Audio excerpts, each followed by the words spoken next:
Welcome to PS news. ముందుగా headlines చూద్దాం.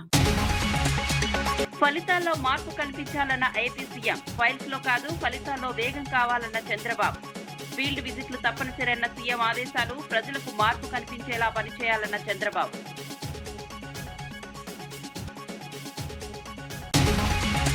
హైదరాబాద్ లో సైన్స్ సిటీ ప్రాజెక్టుపై కిషన్ రెడ్డి. విద్యార్థుల్లో విజ్ఞాన శాస్త్ర ఆసక్తి పెంచడమే లక్ష్యమన్న కేంద్రం.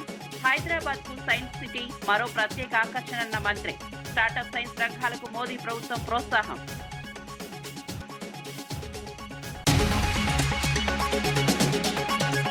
రైతుల మధ్యకు వచ్చి సమస్యలు తెలుసుకోండన్న హరీష్. ఏసీ గదుల్లో కాదు రైతుల మధ్యకు రావాలన్న హరీష్. వడ్ల కొనుగోలులో ప్రభుత్వం వైఫల్యమైందని వెల్లడి. రైతు సమస్యలపై కాంగ్రెస్ కు చిత్తశుద్ధి లేదని వ్యాఖ్య. జై శ్రీరామ్ వ్యాఖ్యలపై రాజాసింగ్ ఘాట్ కౌంటర్. కొండా సురేఖ ఏ విషయానికి మంత్రి అన్న రాజాసింగ్. హిందూ భావోద్వేగాలను దెబ్బతీయొద్దన్న రాజాసింగ్. జై శ్రీరామ్ కాంగ్రెస్ కు రాజాసింగ్ ప్రశ్నలు.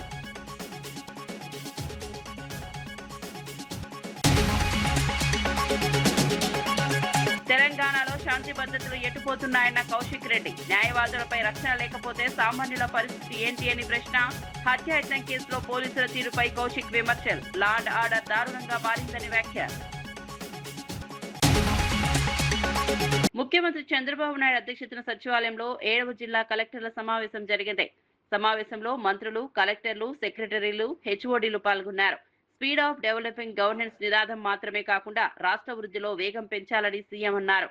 ఫైల్స్ లో కాదు ఫలితాల్లో మార్పు కనిపించాలన్నారు. ప్రతి అధికారి, ప్రతి కలెక్టర్ కు ఫీల్డ్ విజిట్ తప్పనిసరి అని స్పష్టం చేశారు.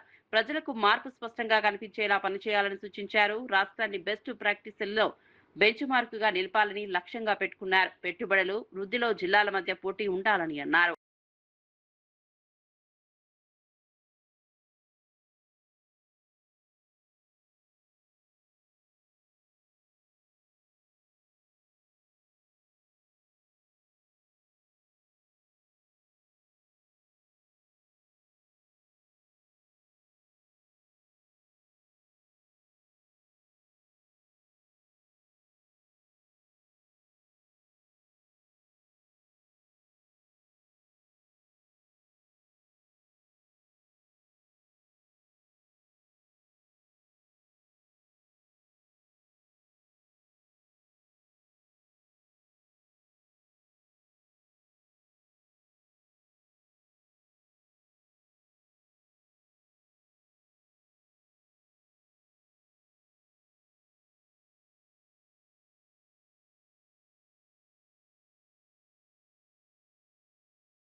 బండి సంజయ్పై పాడి కౌశిక్ రెడ్డి చేసిన వ్యాఖ్యలను బీజేపీ రాష్ట్ర అధ్యక్షుడు రామచంద్రరావు తీవ్రంగా ఖండించారు.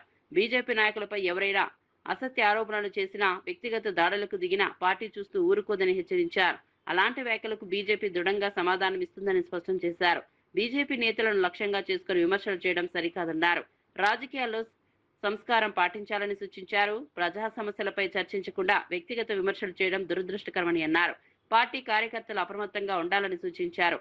బీజేపీపై దుష్ప్రచారం చేస్తే తగిన సమాధానం ఇస్తామని హెచ్చరించారు. జనతా పార్టీ నాయకుల మీద అనుచితంగా వ్యాఖ్యలు చేస్తే భారతీయ జనతా పార్టీ చూస్తూ ఊరుకోదు.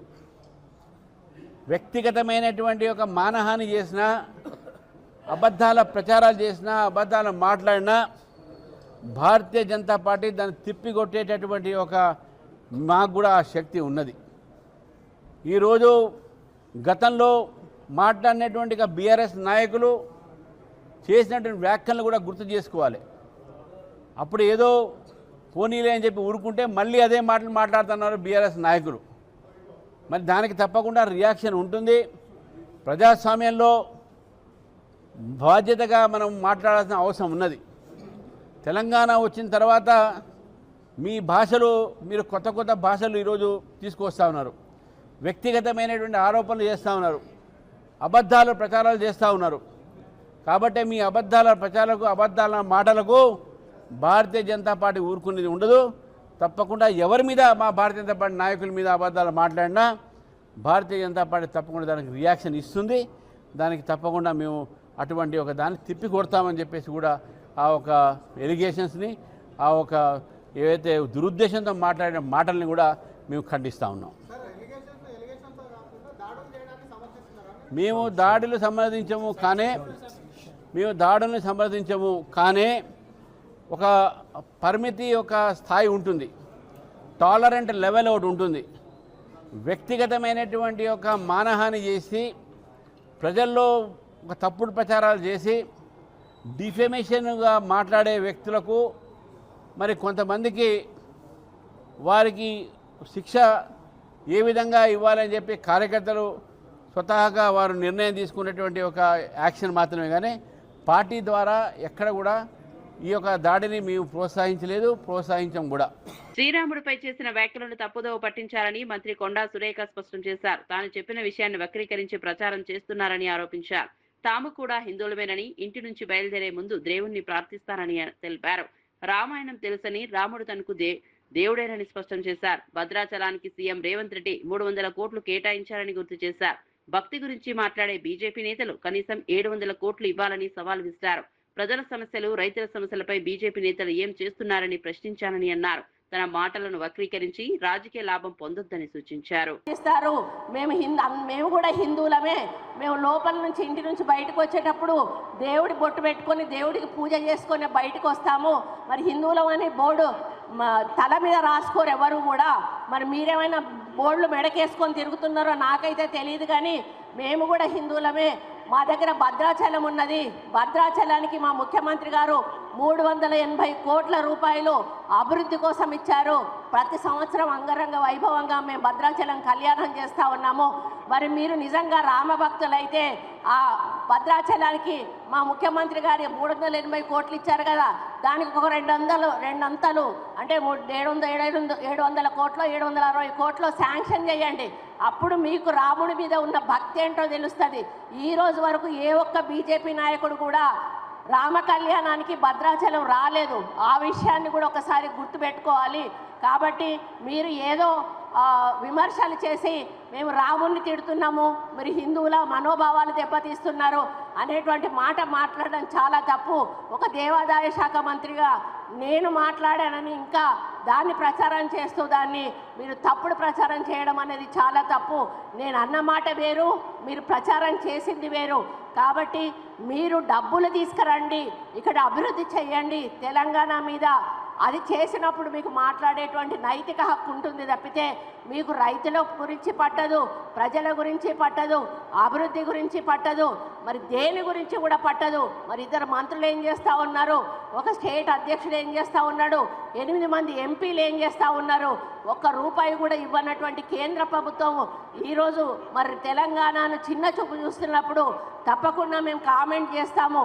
ఆ కామెంట్ను మీరు మరి రిసీవ్ చేసుకోగలిగితే చేసుకోండి, లేకపోతే నోరు మూసుకొని కూర్చోండి. కానీ తప్పుడు ప్రచారం చేస్తే మాత్రం బాగుండదని చెప్పి ఈ వేదిక మీద నుంచి వాళ్ళని హెచ్చరిస్తూ. కరీంనగర్ లో బీజేపీ బీఆర్ఎస్ నాయకుల మధ్య జరిగిన ఘర్షణ హాస్యాస్పదమని ప్రభుత్వ విప్ అద్దంకి దయాకర్ విమర్శించారు.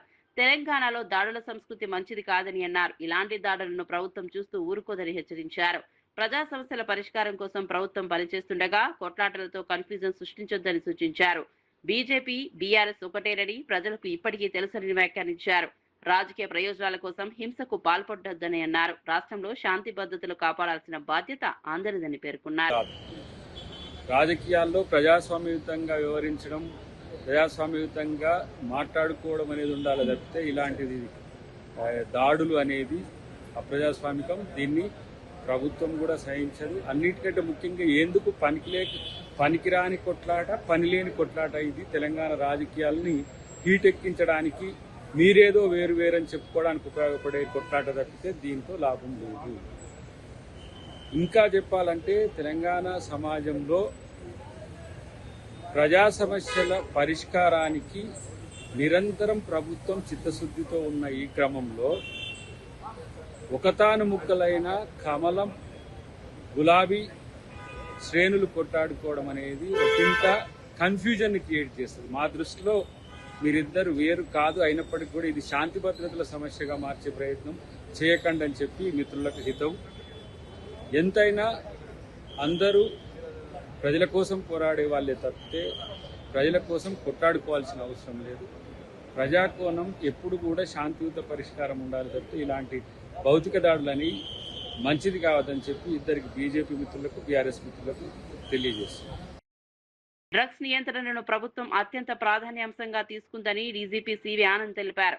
డ్రగ్స్ నివారణ కోసం ఈగల్ ఫోర్స్ ప్రత్యేకంగా పనిచేస్తోందన్నారు. తెలంగాణకు చెందిన ఈగల్ ఫోర్స్ ఇతర రాష్ట్రాలు, విదేశాల్లో కూడా ఆపరేషన్లు నిర్వహించి అనేక లింకులను ఛేదించిందని పేర్కొన్నారు. డ్రగ్స్ సరఫరా నెట్వర్క్ ను పూర్తిగా కట్టడి చేయడమే లక్ష్యమని తెలిపారు. జిల్లాల పోలీస్ యంత్రాంగం కూడా డ్రగ్స్ నియంత్రణపై ప్రత్యేక దృష్టి పెట్టాలని ఆదేశించారు. యువతను మత్తు పదార్థాల నుంచి దూరంగా ఉంచాల్సిన అవసరం ఉందన్నారు. రాష్ట్రంలో డ్రగ్స్ మాఫియాపై కఠిన చర్యలు తీసుకుంటామని హెచ్చరించారు. మేమైతే కేస్ డైరీస్, సీజర్ రిపోర్ట్స్, పంచనామాస్ ఏవైతే రాస్తామో అవన్నీ కూడా అతి జాగ్రత్తగా చేసే అవసరం ఉంటుంది. ఏ చిన్న తప్పైనా కేసు కొట్టేసే ప్రమాదం ఉంటుంది. అది కాకుండా తర్వాత ఈ డ్రగ్ ఒఫెండర్స్ ఏవైతే ఉన్నారో సప్లయర్స్, వారి ఆస్తుల్ని సీజ్ చేయడం, వారి వాహనాల్ని, రిసోర్సెస్ని సీజ్ చేయడం అనేది అది కూడా చాలా సుదీర్ఘమైన ప్రాసెస్ ఉంది అది. సో ఇదంతా కూడా చేయడానికి ఈ సివిల్ ఆఫీసర్స్ అవసరం అవుతాయి కనుక వాళ్ళ సంఖ్య కొద్దిగా పెంచుతూ ఏఆర్ ఇతర డిపార్ట్మెంట్ ఆఫీసర్స్ వారికి సపోర్ట్గా ఉండేటట్టు ఈ ఆపరేషన్స్లో వారికి తెలియజేశారు. కేవలము ఈగిల్ ఫోర్స్ ద్వారా ఈ యాంటీ నార్కోటిక్స్ డ్రైవ్ మన రాష్ట్రంలో చేస్తే సరిపోదు. ఎస్పీసు, కమిషనర్ ఆఫ్ పోలీస్ ఏవైతే ఉన్నారో ఇప్పటి నుండి తప్పకుండా వారి చెయ్యి వారు దీనికి అందించాలి. వారు చేస్తే కానీ ఈ మొత్తం మన ఫలితం అనేది రాదు. అదే కాకుండా ఈగిల్ ఫోర్స్ కూడా జిల్లాలో వాళ్ళకు సెల్స్ ఉన్నాయి. ఈగిల్ రీజనల్ సెల్స్ ఒక 7-8 సెల్స్ ఉన్నాయి. అవి కూడా పూర్తి స్థాయిలో పనిచేసే విధంగా ఒక 5-6 పోలీస్ స్టేషన్లు ఉన్నాయి. ప్రత్యేకంగా నార్కోటిక్స్ సంబంధించిన పోలీస్ స్టేషన్స్ అవి కూడా సరిగా పనిచేసేటట్టు ఆ ప్రాంతంలో ఉన్న జిల్లాలందరినీ వాళ్ళు సమన్వయం చేసుకొని అక్కడ ఉన్న ఎస్పీ, సిపీస్, అక్కడ సివిల్ ఫోర్స్కి వాళ్ళు సమన్వయంగా ఉంటూ వాళ్ళకి కొద్దిగా మార్గదర్శకం చేస్తూ ఏ విధంగా ఈ కేసెస్ని మనం పట్టుకోవాలి, కొద్దిగా ఏ విధంగా ఇన్వెస్టిగేట్ చేయాలి, దర్యాప్తు చేయాలి అనేది వాళ్ళకి తెలియజేస్తే తప్పకుండా ఈ రిజల్ట్ ఏదైతే మనం చూస్తున్నామో అది ఇంకా మెరుగుపరిచి మన రాష్ట్రంలో ఉన్న ప్రజలకు ఎవరైతే భయంతో ఉన్నారో, మా పిల్లలు ఏమైపోతున్నారు, స్కూల్స్కి వెళ్తే భయము, అక్కడ హాస్టల్స్లో ఉంటే భయము, అక్కడ ఎటువంటి వాళ్ళకు మిత్రులు ఉన్నారు, ఆ ఫ్రెండ్స్ గ్రూపు, పియర్ గ్రూపు, ఇవన్నీ కూడా ఆందోళన ఉన్నారు. వాళ్ళందరికీ కొద్దిగా కంఫర్టు లేకపోతే కొద్దిగా భయం తగ్గియాలంటే పోలీస్ ఫోర్సు ఏదైతే ఉందో తెలంగాణ రాష్ట్రానికి చెందిన అన్ని శాఖలకు చెందిన పోలీస్ అధికారులు ఎవరైతే ఉన్నారో, సిబ్బంది ఉన్నారో వారందరూ కూడా ఈ డ్రైవ్లో పాల్గొని మూకుమ్మడిగా దీనిపైన దాడి చేస్తే కానీ ఇది జిల్లా స్థాయిలో కూడా మనం కంట్రోల్ చేసే ప్రసక్తి కొద్దిగా తక్కువగా ఉంటుంది. తెలంగాణలో లా అండ్ ఆర్డర్ పరిస్థితి దారుణంగా మారుతోందని ఎమ్మెల్యే పాడి కౌశిక్ రెడ్డి విమర్శించారు. అలుగునూరులో చౌరస్తాలో యూపీ నెంబర్ ప్లేట్ ఉన్న ఫార్చునర్ కారులో వచ్చిన వ్యక్తులు హైకోర్టు న్యాయవాదిపై హత్యాయత్నం చేశారని ఆరోపించారు. ఆయుధాలతో బెదిరించారని న్యాయవాది ఫిర్యాదు చేయగా పోలీసులు వెపన్స్ అనే పదం లేకుండా పిటిషన్ ఇవ్వాలని ఒత్తిడి తెచ్చారని తెలిపారు. దీంతో పోలీసులే బెదిరిస్తున్నారని న్యాయవాది హైకోర్టును ఆశ్రయించినట్లు పేర్కొన్నారు. రాష్ట్రంలో న్యాయవాదులకే రక్షణ లేకపోతే సామాన్యుల పరిస్థితి ఏమిటని ప్రశ్నించారు. సాయంత్రము 6 నుంచి 7 గంటల మధ్యలో అలుగునూరు చౌరస్తాలో 4 దుండగులు యూపీ బండిలో వచ్చి వెపన్ను పెట్టి ఆ న్యాయవాదిని హత్య చేసే ప్రయత్నం చేసిండ్రు. అలుగునూరు చౌరస్తాలో ఏమి నడుస్తుంది, ఏంది ఇది అసలు? ఇది 5th రోజు. ఇగోండి ఈ బండి నంబర్ కూడా ఇచ్చినాము. ఈ బండి నంబర్లో మీకు చెప్పిన ఈ బండి నంబర్ యూపీది అనేది ఇది పోలీస్ యాప్లోనే. ఆ రోజు ఈ హైకోర్టు న్యాయవాది ఖాళీద్ అనే హైకోర్టు న్యాయవాది ఈయన పోయి పిటిషన్ ఇస్తే ఈ బండి నంబర్ డీటెయిల్స్ తీసుకొని తీస్తే యూపీకి సంబంధించిన బండి ఎటు పోతుంది లా అండ్ ఆర్డర్ అని మేము అడుగుతా ఉన్నాము. ఇగోండి ఇదే రిసీవ్డ్ కాపీ, ఇదే ఆ రోజు పోలీస్ స్టేషన్లో ఇచ్చిన రిసీవ్డ్ కాపీ. అసలు లా అండ్ ఆర్డర్ కరీంనగర్ జిల్లాలో ఉందా లేదా అని నేను అడుగుతా ఉన్నాను. దీంతో పాటు ఆ పిటిషనర్ హైకోర్టు న్యాయవాది ఇక్కడ ఆయన పని చేసుకొని ఏదో పనికి వచ్చిండు, కోర్టులో వాదన చేసుకొని పోతున్న సందర్భంలో అలుగునూరు చౌరస్తా దగ్గర వెపన్స్ పెట్టి బెదిరిస్తే తను పిటిషన్లో వెపన్స్ తోని బెదిరించిరు అని పిటిషన్ ఇస్తే ఇదే పోలీసు వాళ్ళు ఆ హైకోర్టు న్యాయవాది మీద ప్రెషర్ పెట్టి, ఇదే పోలీసు వాళ్ళందరూ అది సిపి కావచ్చు అక్కడ స్థానికంగా ఉన్న పోలీసు వాళ్ళు ప్రెషర్ పెట్టి మీరు వెపన్స్ అనే వర్డ్ అనేది మీరు దయచేసి యూజ్ చేయొద్దు, ఈ వెపన్స్ వర్డ్ అనేది మీరు యూజ్ చేస్తే మీ పిటిషన్ తీసుకోము అని వారిని బెదిరిస్తే వారు పిటిషన్ ఇచ్చిపోయిన తర్వాత ఇలా హైకోర్టు న్యాయవాది ఇలా హైకోర్టులో వేసిండు. ఏమనేసిండు? నేను ఈ పిటిషన్ నన్ను వెపన్స్ తో బెదిరించిర్రు అనేది నేను పిటిషన్ ఇస్తే పోలీసు వాళ్ళు నన్ను ఇయ్యనియలేదు అని ఇలా హైకోర్టులో పిటిషన్ వేసిండు ఆ న్యాయవాది. సిగ్గు శరము లజ్జ మానం ఉన్నదా అని అడుగుతా ఉన్నాను. ఇది తెలంగాణ రాష్ట్రంలో అసలు లా అండ్ ఆర్డర్ ఎటుపోతుంది? వర్కింగ్ ప్రెసిడెంట్ కేటీఆర్ పై కాంగ్రెస్ ఎమ్మెల్సీ వెంకట్ తీవ్ర స్థాయిలో విమర్శలు చేశారు. పిచ్చిగా మాట్లాడితే తెలంగాణ ప్రజలు తగిన బుద్ధి చెబుతారని హెచ్చరించారు. రాహుల్ గాంధీ గురించి మాట్లాడే స్థాయి కేటీఆర్ కు లేదని మండిపడ్డారు. దేశ రాజకీయాల నుంచి మాట్లాడే ముందు ఏం సాధించారో చెప్పాలని ప్రశ్నించారు. రైతులపై నిజమైన ప్రేమ ఉంటే మీడియా వేదికగా చర్చకు రావాలని సవాల్ విసిరారు. బీఆర్ఎస్ పాలనలో రైతులు తీవ్రంగా నష్టపోయారని ఆరోపించారు. కాంగ్రెస్ ప్రభుత్వం రైతు సంక్షేమానికి కట్టుబడి ఉందని పేర్కొన్నారు. తెలంగాణ ప్రజలకు లేవనెత్తే పరిస్థితి ఏర్పడ్డది. నిజంగా మీటింగ్ లో ఏదైనా విషయాలు ఉన్నప్పుడు రైతులకు ఈ విషయాలు ఉన్నాయి, ఈ సమస్యలు ఉన్నాయి, వీటిపైన లేవనెత్తి ఆ సమస్యల గురించి మాట్లాడితే నిజంగా ప్రభుత్వం కూడా ఎక్కడ ఇబ్బందులు ఉన్నాయో వాటిపైన ఆలోచించే పరిస్థితి ఏర్పడుతుంది. కానీ అవన్నీ పక్కన పెట్టి ఓన్లీ రేవంత్ రెడ్డి గారిని తిట్టనీకి, రేవంత్ రెడ్డి గారిని తిడుతూ మధ్యలో రాహుల్ గాంధీ గారి గురించి మాట్లాడినాం. కేటీఆర్ నీకు అడుగుతున్న, రాహుల్ గాంధీ గారు వారి కుటుంబం పట్ల, వారి యొక్క చెల్లె పట్ల అపారమైన ప్రేమతోటి, అపారమైన గౌరవంతో వారి యొక్క స్థానాన్ని వారి చెల్లెకిచ్చి ఎంపీని చేసారు. నువ్వేం చేసినావురా నాయన? మీ చెల్లె ఈ రోజు మీ పార్టీ ఇచ్చిపెట్టి, నీ కుటుంబాన్ని ఇచ్చిపెట్టి రోడ్డుపైకి వచ్చి నీ రోజుని గుడ్డలిప్పుతుంది. అనుక్షణం అనునిత్యం నేను రాక్షసుని లెక్క సంబోధిస్తుంది.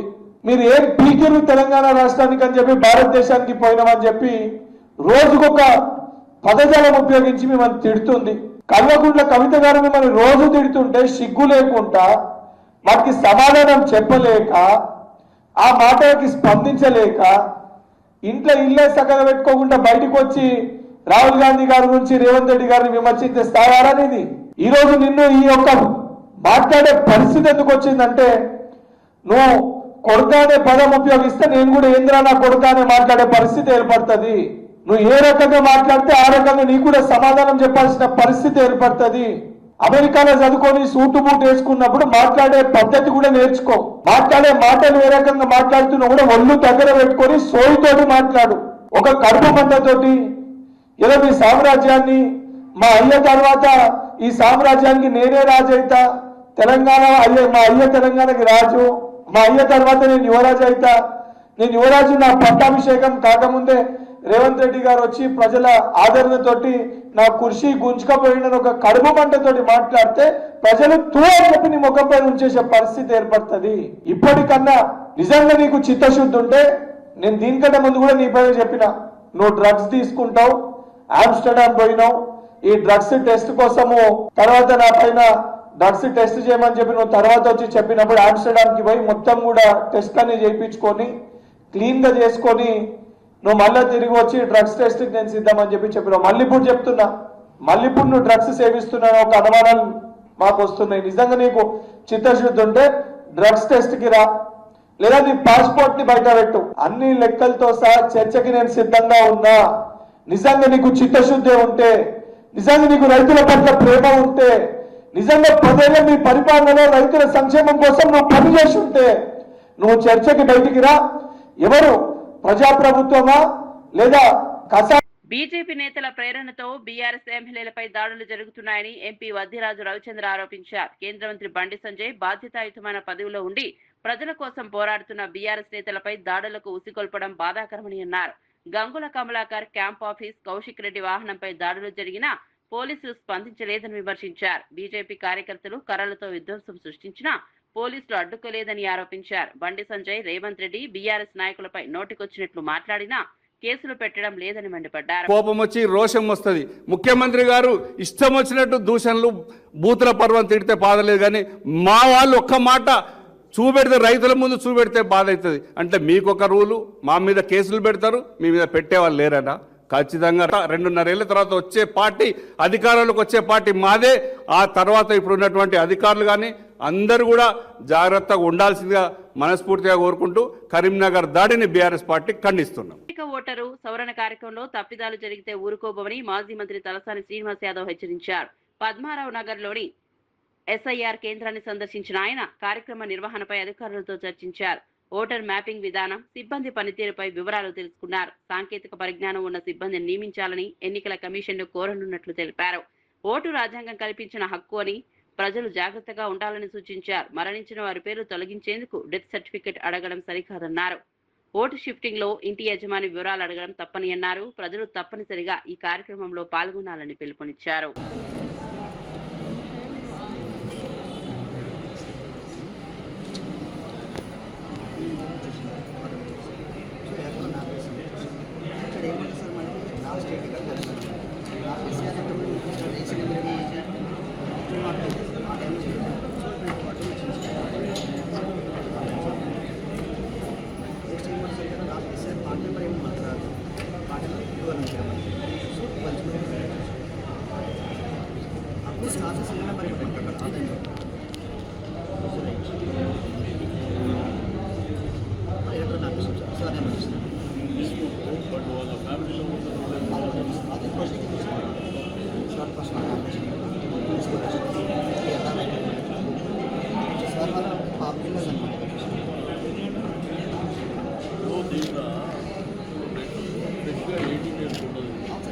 बताना सामने ठहरो।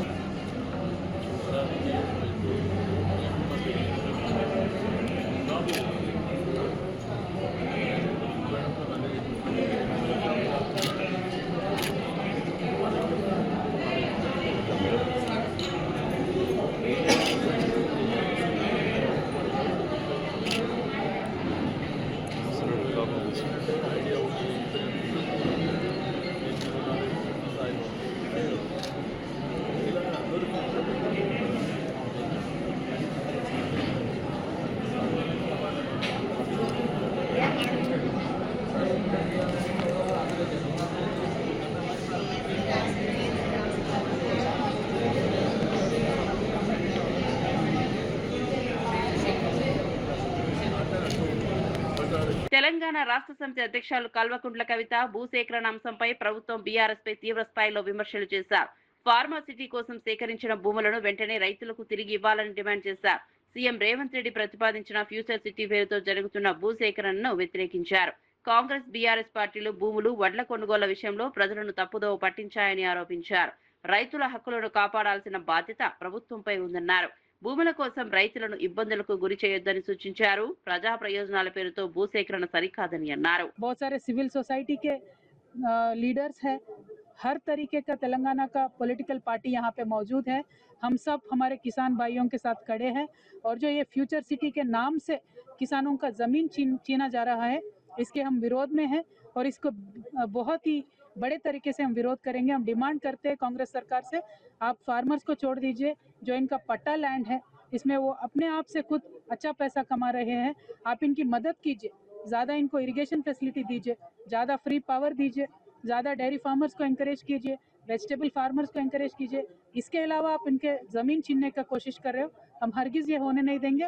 हम किसान के साथ खड़े हैं. Thank you. जय तेलंगाना. देखिए, अनफॉर्चुनेटली जो तेलंगाना के फार्मर का जो प्रोड्यूस है, जो भी उनका या तो खाद है, ये सरकार को खरीदना चाहिए था. पहले सरकारें खरीदती थी, अभी भी ये सरकार ने आश्वासन दिया था कि ये सारा का सारा प्रोड्यूस खरीदेंगे, लेकिन पिछले 15 दिन से तेलंगाना के हर जिले में बहुत ही ज़्यादा धूप है और इस कड़क धूप में हर जगह किसान खड़ा है। 7 किसानों का अनफॉर्चुनेटली वही परचेज सेंटर में उनका डेथ हुआ है। हम इसका विरोध कर रहे हैं, लेकिन ये सरकार बहुत ही बेरहम है। बिल्कुल आज तक खरीदारी में जो कुछ भी क्लैरिटी नहीं दे रही है। हम ये भी सरकार से डिमांड करते हैं, आप किसान के साथ खड़े हो जाइए और इनका जो भी प्रोड्यूस है वो पूरा का पूरा आखिरी दाने तक इसको खरीदिए। Thank you. जमीन है उसको सरकार बुरी तरीके से हड़प रहा है और जो ये सरकार है, राहुल गांधी जी है, वो अपने हाथ में संविधान लेके लगातार हमारे किसान भाइयों को आश्वासन देते रहे कि आपका ज़मीन आपसे हम नहीं छीनेंगे, लेकिन जब ये सरकार में आए हैं पूरा का पूरा 30,000 एकड़ का ज़मीन छीनने का प्लान तेलंगाना सरकार बना रही है। और यहाँ आज बहुत सारे फार्मर्स हैं, बहुत सारे सिविल सोसाइटी के लीडर्स हैं, हर तरीके का तेलंगाना का पॉलिटिकल पार्टी यहाँ पे मौजूद है। हम सब हमारे किसान भाइयों హైదరాబాద్ లో విజ్ఞాన శాస్త్రంపై ఆసక్తిని పెంచేందుకు కేంద్ర ప్రభుత్వం కృషి చేస్తోందని కేంద్ర మంత్రి కిషన్ రెడ్డి తెలిపారు. హైదరాబాద్ వంటి నగరానికి సైన్స్ సిటీ ప్రాజెక్ట్ ఎంతో ఉపయోగపడుతుందని అన్నారు. ప్రధాని మోదీ ప్రభుత్వం స్టార్టప్లు, సైన్స్ అండ్ టెక్నాలజీ రంగాలను ప్రోత్సహిస్తోందని పేర్కొన్నారు. ఈ క్రమంలో హైదరాబాద్ లో సైన్స్ సిటీ ప్రాజెక్టును ప్రారంభించినట్లు తెలిపారు. ప్రాజెక్టు పనులను త్వరగా పూర్తి చేయాలని అధికారులకు ఆదేశాలు ఇచ్చారు. యువతలో సృజనాత్మకత పెంపొందించడమే లక్ష్యమని పేర్కొన్నారు. విజ్ఞాన శాస్త్ర రంగంలో భారత్ ను ముందంజలో నిలపాలని కేంద్రం ప్రయత్నిస్తోందన్నారు. స్టార్టప్స్ పెద్ద ఎత్తున ఎంకరేజ్ చేస్తా ఉన్నాం. బిజినెస్ మాడ్యూల్ నుంచి మొదలు పెడితే స్పేస్ టెక్నాలజీ వరకు కూడా ఈరోజు భారత ప్రభుత్వము మరి ఏ రకంగా స్టార్టప్స్ని ఎంకరేజ్ చేస్తున్నారో, యువతను ఎంకరేజ్ చేస్తున్నారో మనం చూస్తా ఉన్నాం. ప్రపంచంలో స్పేస్ టెక్నాలజీలో మన దేశంలో వచ్చినన్ని స్టార్టప్ కంపెనీస్ ప్రపంచంలో ఎక్కడ లేవు. ప్రపంచంలో అతిపెద్ద జనాభా కలిగినటువంటి మనలాంటి పెద్ద దేశానికి తిండి గింజలు సరఫరా చేసేటువంటి స్థితిలో ఏ దేశం లేదు.